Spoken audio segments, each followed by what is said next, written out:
Assalamualaikum, welcome back in my YouTube channel.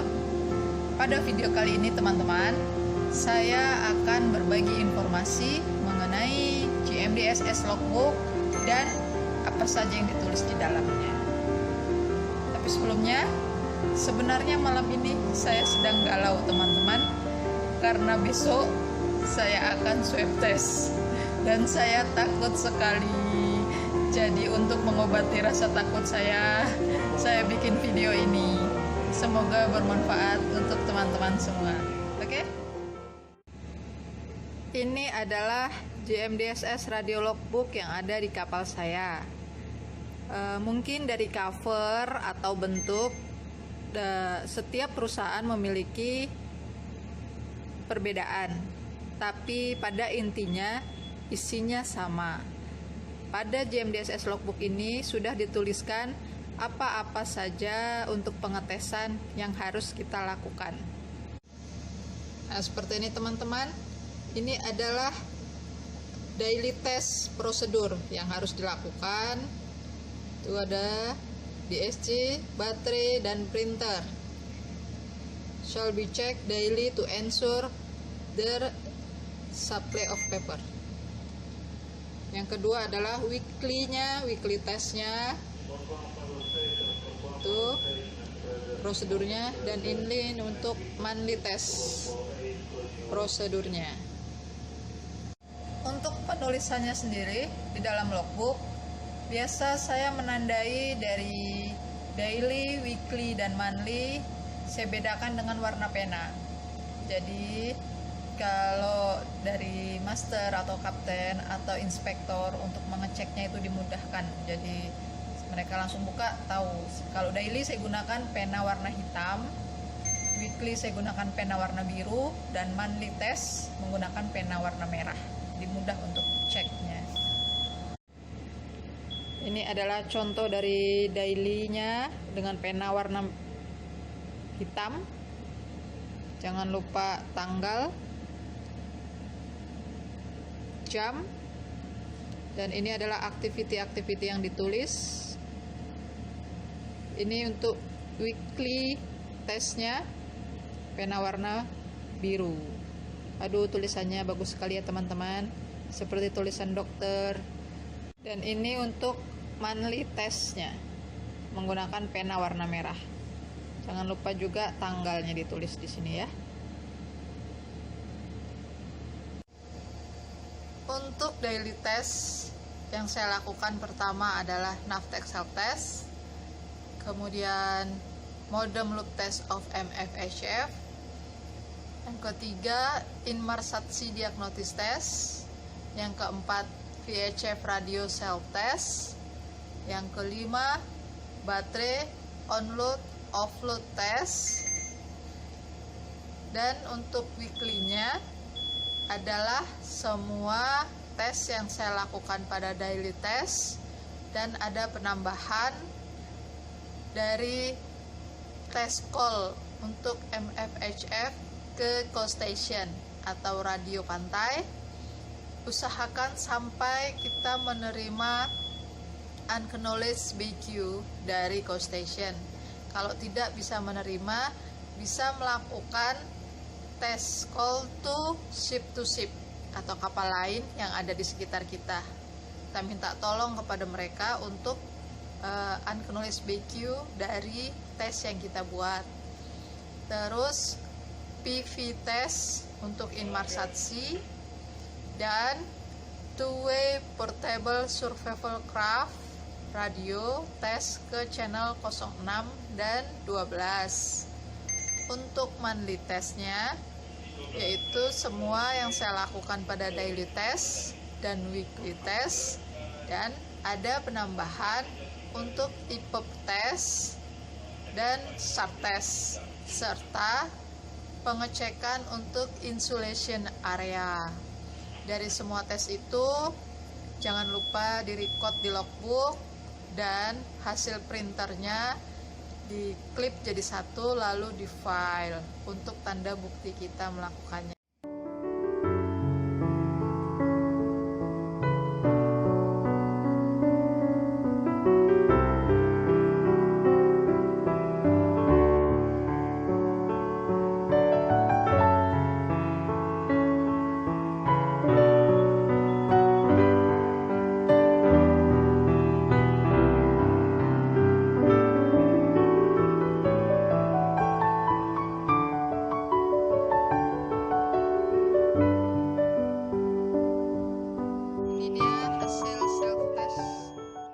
dari Navtech.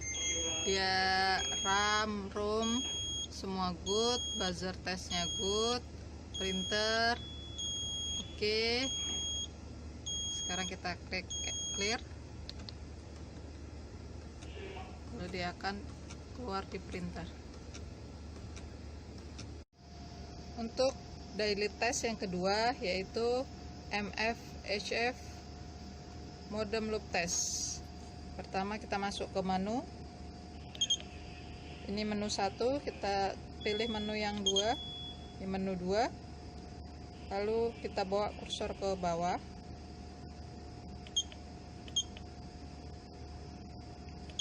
Pilih yang self test. Lalu enter. Pilih nomor 1 yang modem loop test. Lalu enter. Nanti dia akan terprint hasil dari individual testnya. Nah, oke, sudah sukses. Klik stop.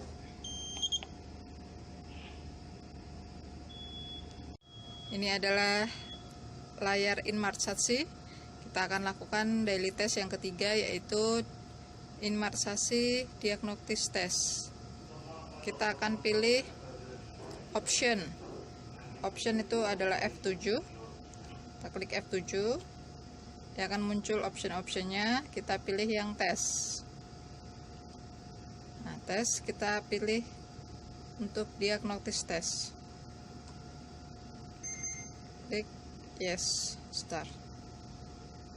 Nanti dia akan proses. Setelah itu dia akan muncul di layar hasil dari diagnostic testnya. Dan ini dia hasil dari diagnostic test Inmarsat-C. Setelah keluar hasilnya, kita print dengan Ctrl B.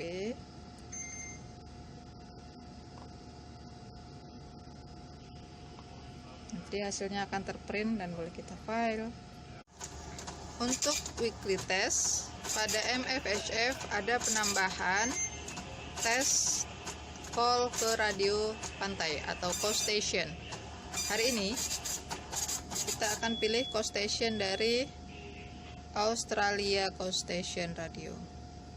Oke, langsung saja kita masukkan menu. Pada menu 1 kita pilih nomor 11. Itu ada nomor 11 itu test call. Enter. Itu addressnya sudah saya masukkan untuk address Australia Coast Station, dan kita gunakan frekuensi 8414.5. Setelah dimasukkan frekuensinya, lalu klik tombol call. Dia akan terprint dan transmitting. Transmitting dan sudah send complete. Setelah send complete, kita menunggu balasan dari Australia Coast Station. Nanti dia akan kirim balasan acknowledged by you. Setelah itu di print dan kita boleh file. Untuk weekly test pada Inmarsat-C ada penambahan PV test. Untuk PV test sama caranya, kita masuk ke option F7, kita pilih yang tes nomor 8, enter. Kita masuk ke PV test yang nomor 1, klik enter, start, yes. Oke, nanti dia akan ada remark starting PV test process. Press any key to escape. Nah, kita boleh klik escape. Nanti dia akan memproses.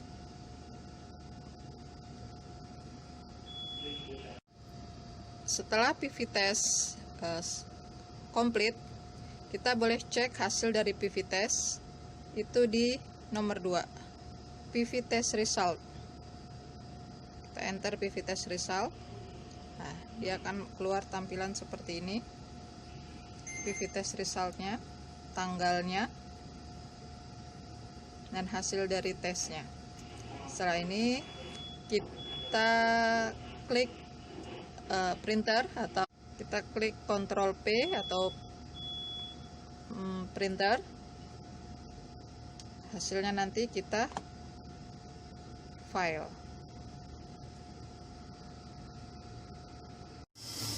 Untuk daily test selanjutnya adalah baterai onload dan offload test.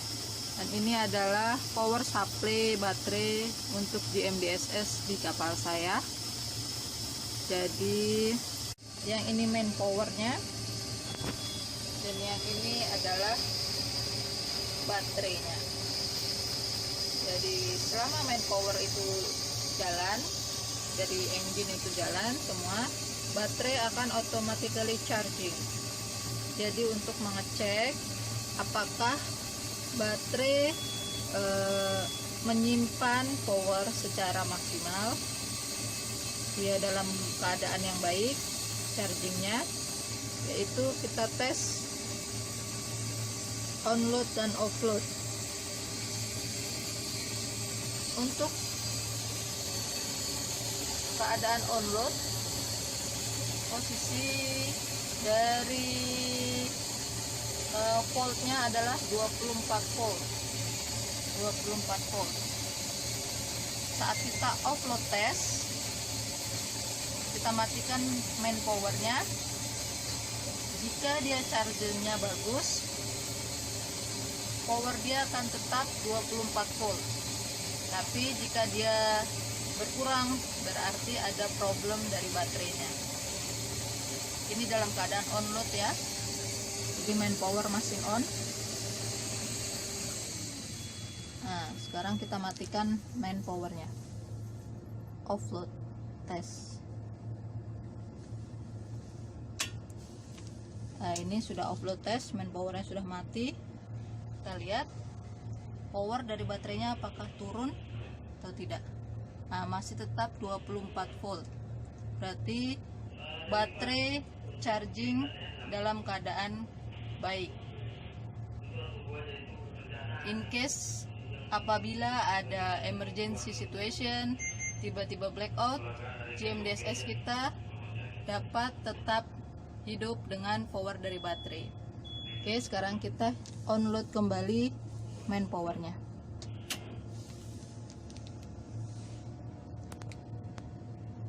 Oke.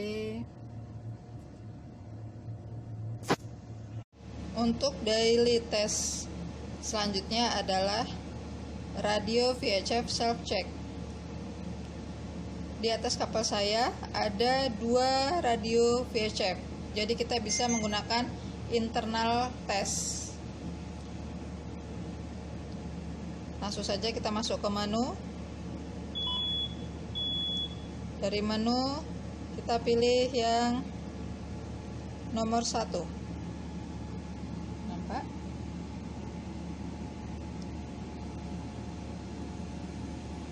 Nomor 1 itu DSC routine call. Klik enter. Lalu kita pilih yang ship station call nomor 2. Ship station call nomor 2, enter.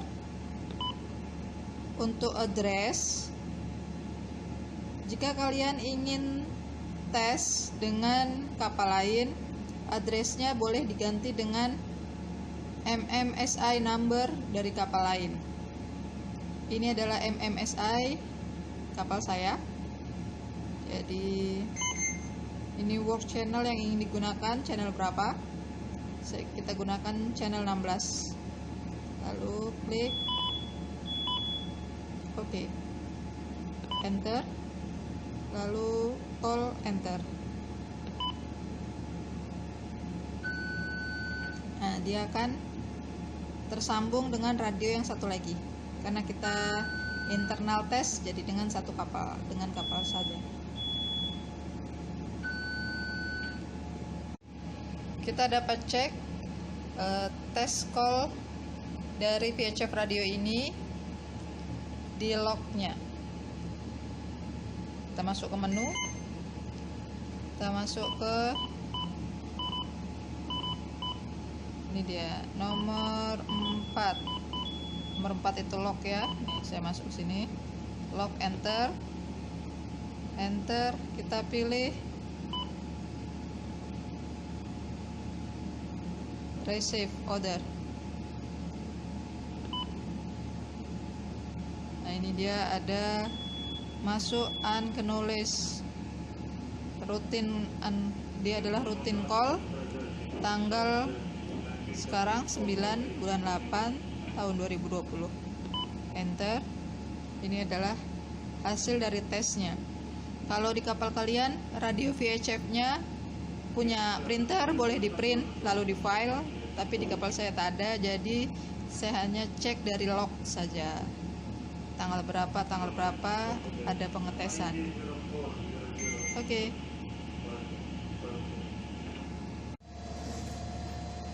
Untuk monthly test ada penambahan tes yaitu dari IPEP dan SART.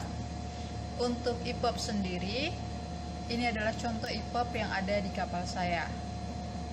Jadi apa saja yang kita tes dan cek dari IPEP ini? Yang pertama adalah visual condition dari IPEP ini. Kita cek apakah ada crack atau ada rusak, ada pecah. Jangan lupa juga kita cek expire date dari baterai IPEP-nya sendiri. Pastikan dia masih aktif, masih jauh dari expire. Dan expire date dari HRU, yaitu automatic release-nya. Untuk melakukan pengetesan pada IPEP, itu kita harus baca manual instruction dulu.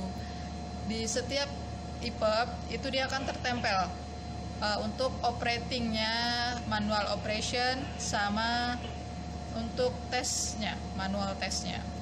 Jadi jangan main tekan-tekan sendiri, nanti malah akan merusak dari IPEP-nya, karena ini penting sekali. Untuk IPEP yang di kapal saya ini, tesnya ada di sini. Jadi cara tesnya hanya tekan tombol ini saja. Nanti dia akan cerlangkan lampu yang tandanya activate. Kita tes. Nah, ini aktif lampu merah dulu. Nah, setelah itu dia akan lampu cerlang putih dalam beberapa detik saja. Itu tandanya IPEP ini dalam keadaan yang baik, memancarkan informasi nanti ke satelit dalam keadaan baik.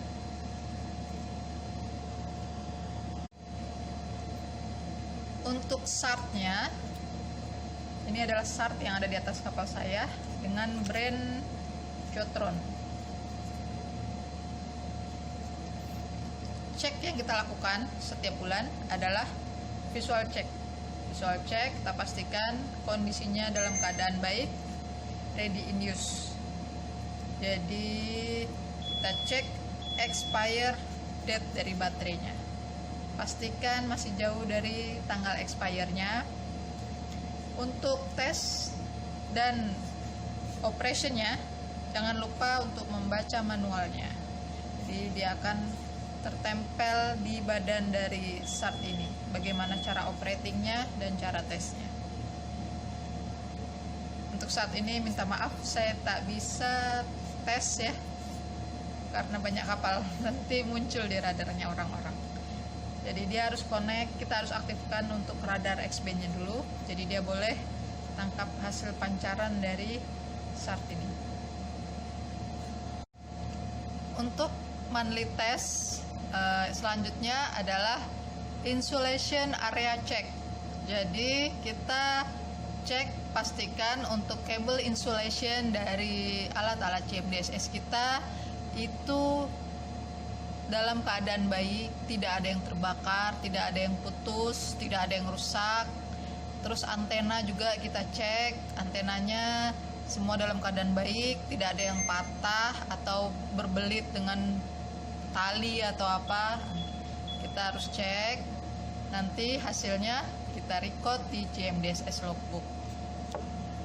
Langkah yang terakhir untuk pengisian GMDSS logbook adalah jangan lupa tulis known position saat kalian melakukan pengetesan. jadi GPS position.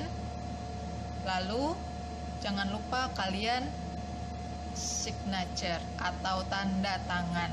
Jadi ada bukti siapa yang melakukan pengetesan itu yang bertanggung jawab. Sekian video kali ini teman-teman.